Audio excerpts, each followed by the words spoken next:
I was thinking about what movie to watch one day, and I came across Bumblebee.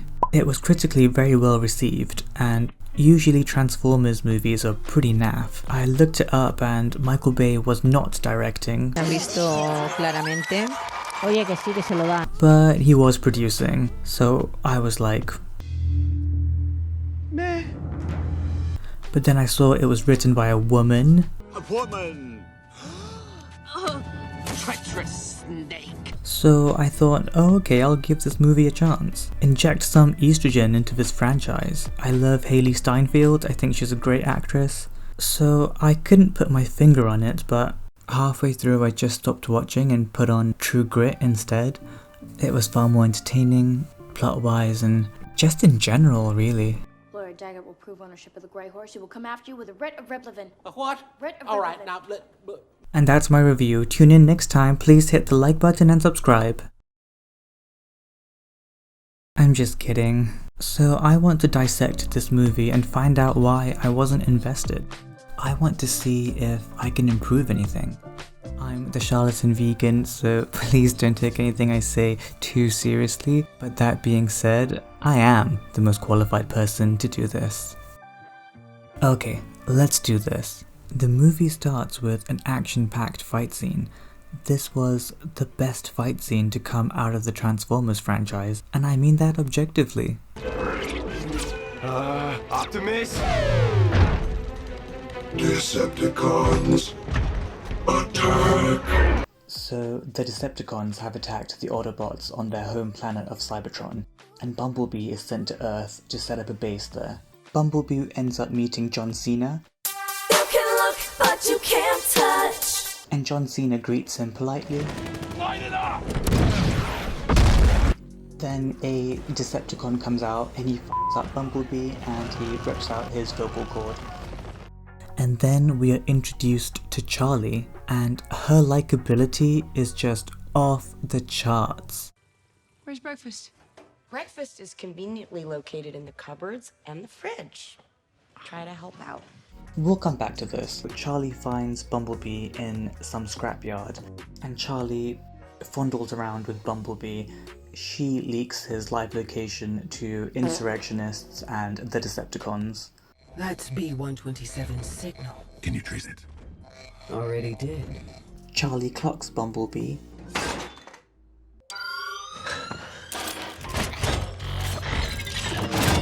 Charlie and Bumblebee bond really fast.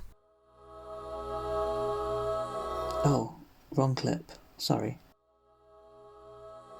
That's better. We see Charlie take Bumblebee to the beach. We see Charlie meet Memo. I'm Charlie.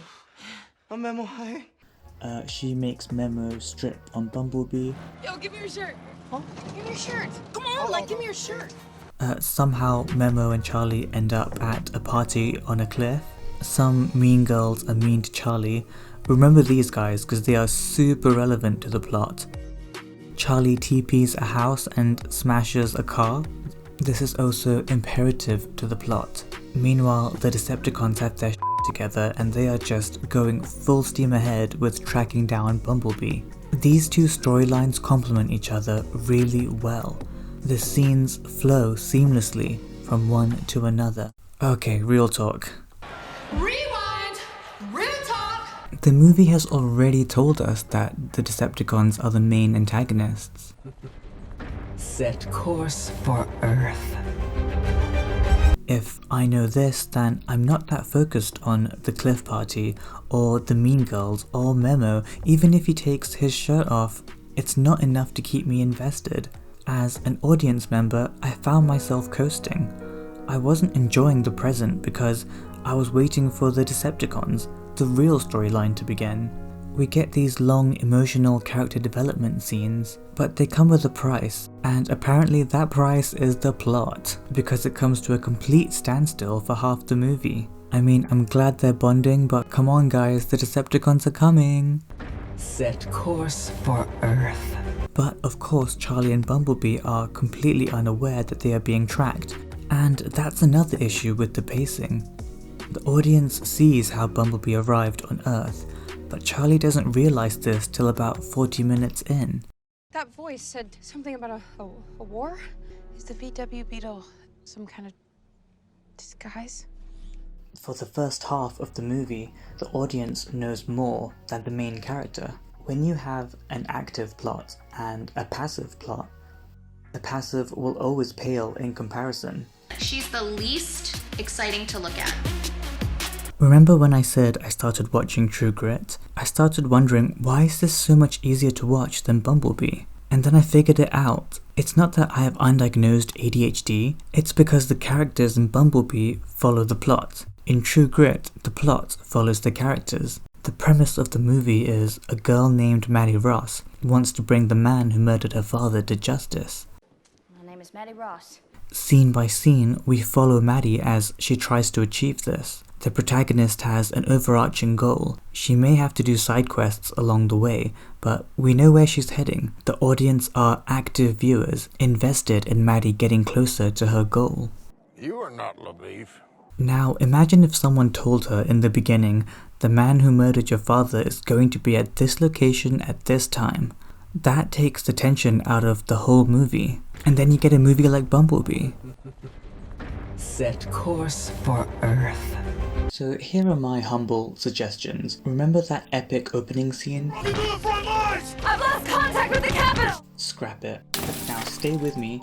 Let's start the movie with Charlie. You still working on that damn personality? Haley Steinfeld did her best, but I never really connected with Charlie. In her first scene, she's pretty rude to her family. Gross. Ron. She demands $500, which is basically all of the stimulus checks. You know, $500 is really all I need to finish the Corvette. I don't have $500. And when her stepfather tries to offer a solution, she shuts him down. Tell you what, kiddo. I got another job interview tomorrow. If all goes well, I'll be swimming in car parts. I prefer cash, Ron. Don't be rude. I mean, she's kind of a dick. It's fine to have an unlikable protagonist, but I'm not convinced that the movie knows she's unlikable. The scene had all the right ingredients, but they just were mixed at the wrong time. At her core, Charlie is a girl unable to process the trauma of losing her father. Her last connection to him is the car they were both trying to fix. So I have a few suggestions to tweak this scene. Imagine starting the scene with Charlie brushing her teeth, looking in the mirror, practicing what to say. This lets the audience know that whatever she's practicing for means a lot to her. We see that she was practicing a negotiation with her mother. She wants a birthday present for herself. She negotiates something along the lines of cleaning the garage in exchange for money so that she can buy parts for her car. Despite her best efforts, she's shut down by her family. In this way, it's the family against Charlie, not the other way round. I think this makes a huge difference in making Charlie a sympathetic character instead of a bitch. Feed the dog. Conan is Otis's dog. Make him do it. What? Charlie is further isolated by her family, who've seemingly moved on from her father's death. This all in all makes Charlie a much easier character to connect to.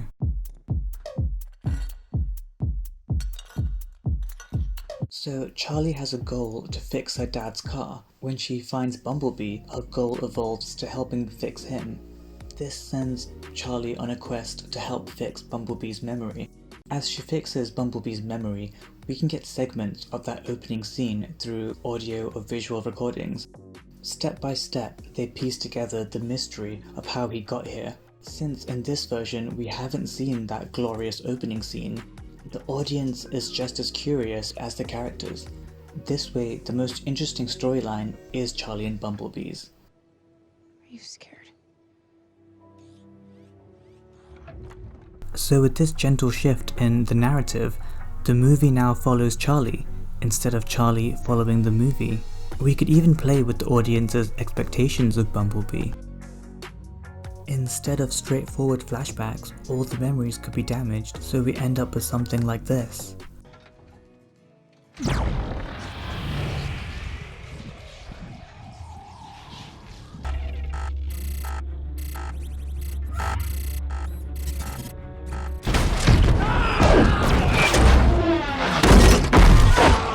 Our war rages on.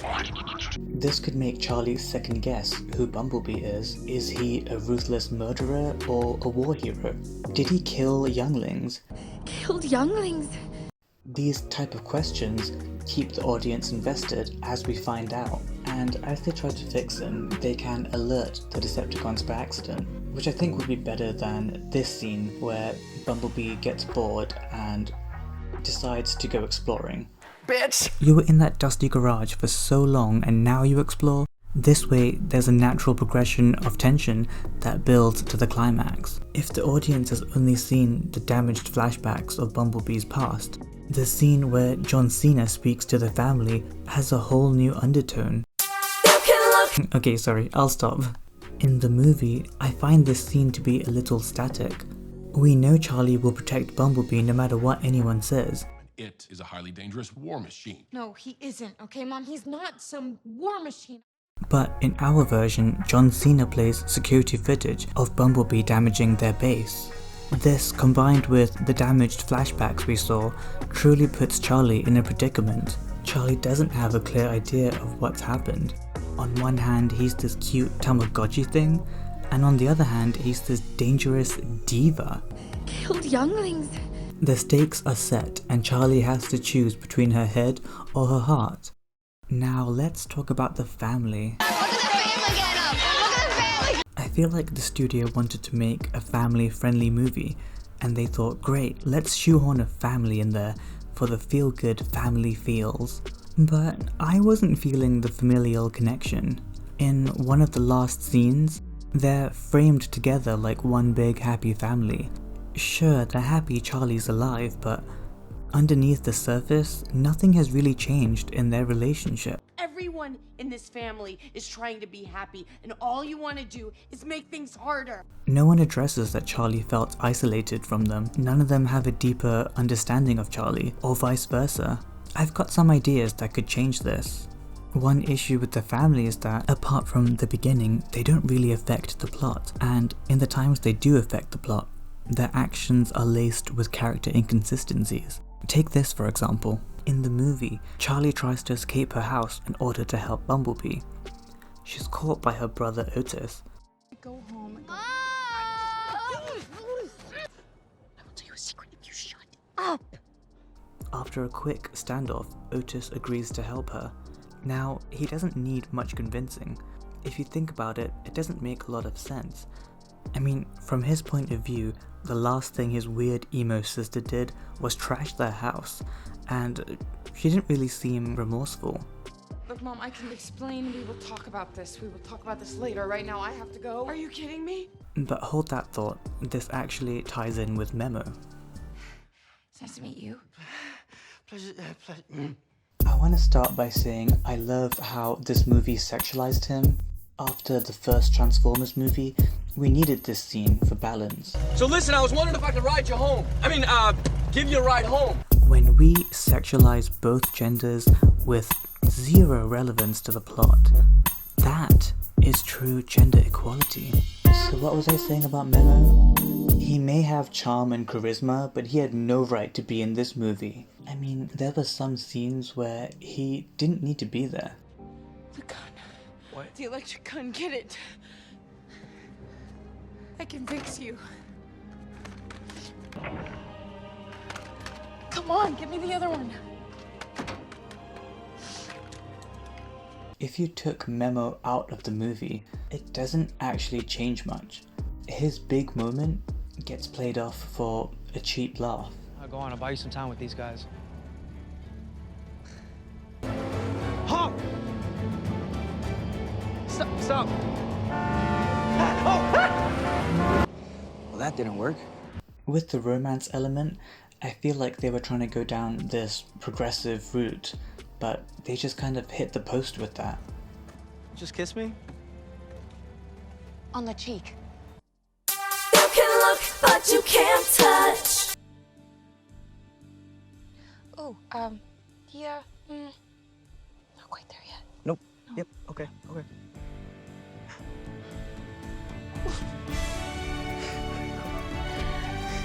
Seeing as Memo didn't need to be there, I feel like the character of Otis could have really benefited from this role. Come on. notice. But I can help. Instead of Memo, imagine if it was Otis who walked in on Charlie and Bumblebee. And it's him who promises to keep Bumblebee a secret. Throughout the movie, we see Otis develop a bond with Bumblebee, and at the same time, he grows closer to Charlie. Also, I think this is a better use of Timothée Chalamet. In the movie, Sally and Ron find out Otis is covering for Charlie, and they rush to help her. Charlie! We gotta help her run! Hang on! In our version, the change in Otis sends a domino effect throughout the family. It's Otis who helps Ron and Sally see the changes in Charlie. It's Otis who tells them how hard she's been working at trying to fix this homeless, helpless robot alien. In the old version, they go to help Charlie because they feel like they have to help her. In our version, they go because they want to help her. They understand the journey she's been on and they support her. Seeing as one of the major plot points was falling out with her family, I feel like it's only fair we show them reconnecting at the end. Thanks for coming, Mom. Remember when Charlie tortures Bumblebee back to life? Come back to me. I don't know about anyone else, but when it said memory restoring, I didn't know if that meant all his memories or just the recent memories with Charlie. And since Bumblebee struggles with communication, it was a bit unclear to me. So to fix that, when this happens in our version, he gets the full flashback from the opening Cybertron scene. By giving us the entire plot in the first 5 minutes. I found a planet that's well hidden. Earth. You will travel there and establish a base for us. Once we gather the others, we'll join you. You must protect the planet. If the Decepticons find it, then our people are truly finished. Now go. We sort of sabotage Charlie's arc. I think in our version, we let the audience learn as we go and piece together the mystery until it's all solved. I think these simple character tweaks would really drive the themes of the movie home. Both characters reconnect with their families in a meaningful way. Also, who is down for a full-on Cybertron movie? Michael Bay, get on it!